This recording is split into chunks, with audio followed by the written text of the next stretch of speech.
Bonjour à tous.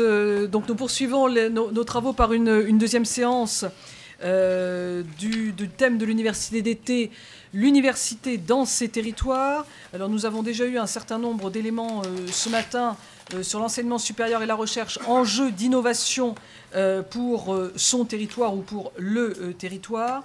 Et c'est vrai que nos différents interlocuteurs ont mis l'accent sur une évolution en particulier, évidemment, liée à la réforme régionale, mais liée aussi, d'une part, à la montée en puissance des régions, à la montée en puissance des universités, parallèles, et encore faudrait-il qu'elles soient d'ailleurs cohérentes et concomitantes.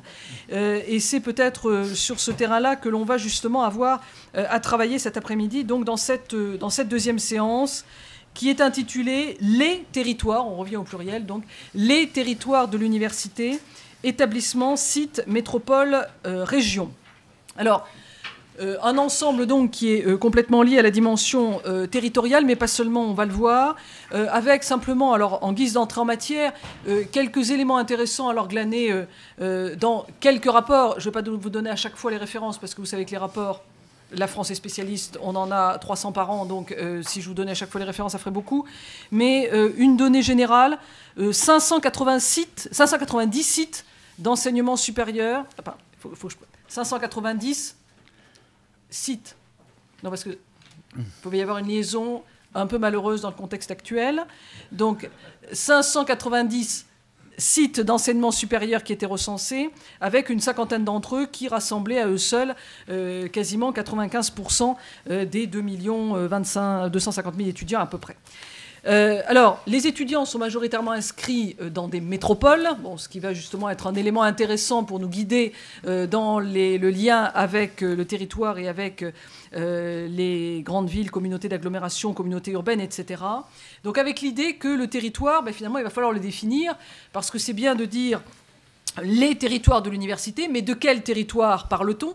Est-ce que c'est un territoire géographique, un territoire administratif, un territoire culturel, un territoire scientifique, etc., etc. En tout cas, tout le monde s'accorde à dire, plus ou moins, que le territoire serait un lieu de rencontre, de stratégie commune, c'est-à-dire finalement un périmètre, même si périmètre et territoire ne se recoupent pas complètement, un périmètre dans lequel peuvent se développer peut-être un certain nombre de stratégies, on l'évoquait ce matin déjà, un certain nombre de réseaux ou de mise en place, disons, de liens entre différents établissements, qui ne sont d'ailleurs pas tous des établissements d'enseignement supérieur et de recherche. Alors pour l'université, avec un grand U, pour les universités, les établissements, cette approche liée au territoire est un peu délicate parce qu'on se rend compte qu'avec les réformes successives qui sont intervenues, la notion de territoire perd un peu de ses caractéristiques administratives. Là, je m'en remets à vous après pour la notion de territoire. Je ne suis pas une géographe, donc je ne vais pas avoir du tout la même approche, évidemment, que vous. La notion de territoire perd donc des caractéristiques administratives pour représenter alors un champ, un périmètre, j'hésite un peu parce que c'est peut-être relatif et en tout cas peu défini, un ensemble donc qui serait identifiable par une communauté donc d'intérêts qui peuvent être évidemment sociaux, scientifiques, de valorisation, d'innovation, etc. Alors, dans ce contexte-là, évidemment, les textes, nous les avons déjà évoqués ce matin. La loi du 16 janvier 2015, qui a procédé au redécoupage des régions, à la fusion, etc., puisqu'on passe à 13 régions. La loi NOTRe du 7 août 2015, donc nouvelle organisation territoriale de la République, sachant que, dans le même temps, on sait que l'État lui-même se réorganise sur le territoire, alors j'emploie le terme indéfini, ou sur les territoires, avec, vous l'avez tous vu au cours de l'été, des interrogations sur le périmètre des académies, fusion ou pas fusion. La réponse a été donnée maintenant, en tout cas dans un premier temps, avec donc une gymnastique territoriale un peu intéressante, c'est-à-dire des académies qui restent dans leur périmètre actuel, mais avec un regroupement, avec un super recteur régional, qui serait l'interlocuteur en région. Tous ces éléments posent problème sans doute, d'abord en termes de définition, en termes d'approche, et puis aussi, à mon sens, en termes de cohérence. On a évoqué ce matin, et je me contenterai juste de le rappeler, qu'il existe dans la loi NOTRe, mais certains étaient présents dans les textes antérieurs, que la région, donc actuelle, enfin la région telle qu'elles vont être au 1er janvier 2016, élabore, en concertation avec les collectivités territoriales et les groupements compétents, un schéma régional de l'enseignement supérieur, de la recherche et de l'innovation. Alors, étant précisé, ça a été juste effleuré et par Laurent Beauvais ce matin, sachant que dans le même temps, la région élabore un schéma régional de développement économique, d'innovation et d'internationalisation. Ça fait 2 schémas pour la même innovation. Ce serait bien qu'on arrive à se coordonner. Mais bon, ça peut se défendre, mais il va falloir sans doute arriver à mettre un peu de cohérence dans cette affaire. Donc le schéma régional de l'enseignement supérieur de la recherche et de l'innovation vise à définir un ensemble d'orientations partagées entre la région et les autres collectivités et établissements publics de coopération intercommunale, des priorités d'intervention, etc., ce qui va sans doute quand même nécessiter une cohérence beaucoup plus forte que ce qui existait jusque-là entre les régions et les collectivités infra-régionales, en particulier évidemment les villes et les communautés d'agglomération ou les communautés urbaines. Alors, ces schémas donc, doivent être élaborés. Certaines métropoles, parallèlement, ont déjà élaboré des schémas de développement universitaire.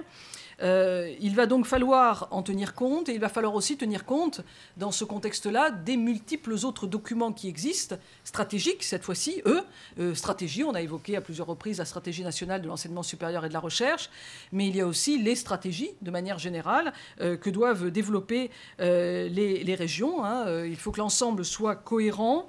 J'allais dire, je passe sur la dernière loi dont vous avez pu prendre connaissance, je pense, la loi transition énergétique pour la croissance verte, qui doit faire 225 articles aussi, je crois, qui compte à peu près une dizaine ou une douzaine de stratégies de toute nature, en particulier une stratégie nationale de la recherche énergétique, qui est un volant de la stratégie nationale de la recherche, etc. etc. Il faut que l'ensemble de ces documents, schémas, stratégies, soient cohérents.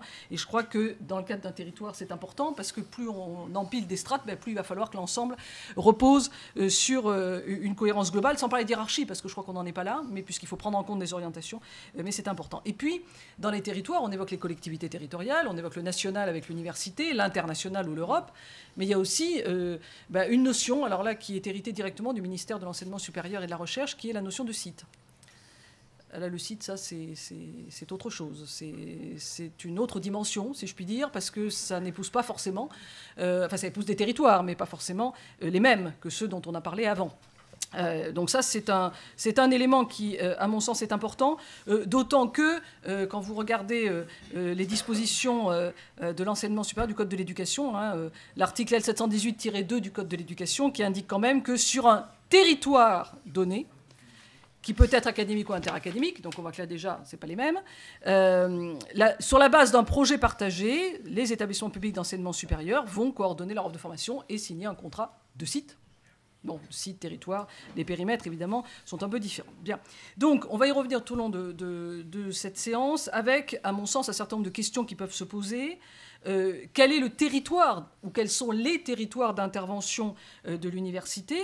Tout simplement parce qu'ils ne recoupent généralement pas des limites administratives, et c'est normal, dans la mesure où, encore une fois, le développement de la recherche, de l'enseignement supérieur, etc., n'épouse pas des limites territoriales déterminées. Est-ce qu'on doit tenir compte des bassins d'emploi, des viviers d'étudiants, des niches en matière de recherche, etc., etc. Un certain nombre de questions qui se posent.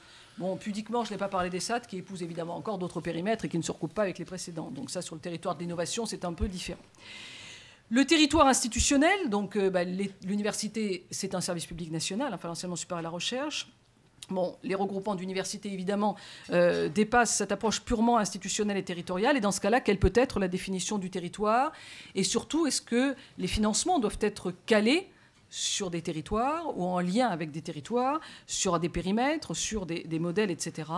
Et donc, de là va se poser la question de qui intervient au titre du développement économique et de l'aménagement du territoire entre les régions, les métropoles, les établissements publics de coopération intercommunale, les villes, etc.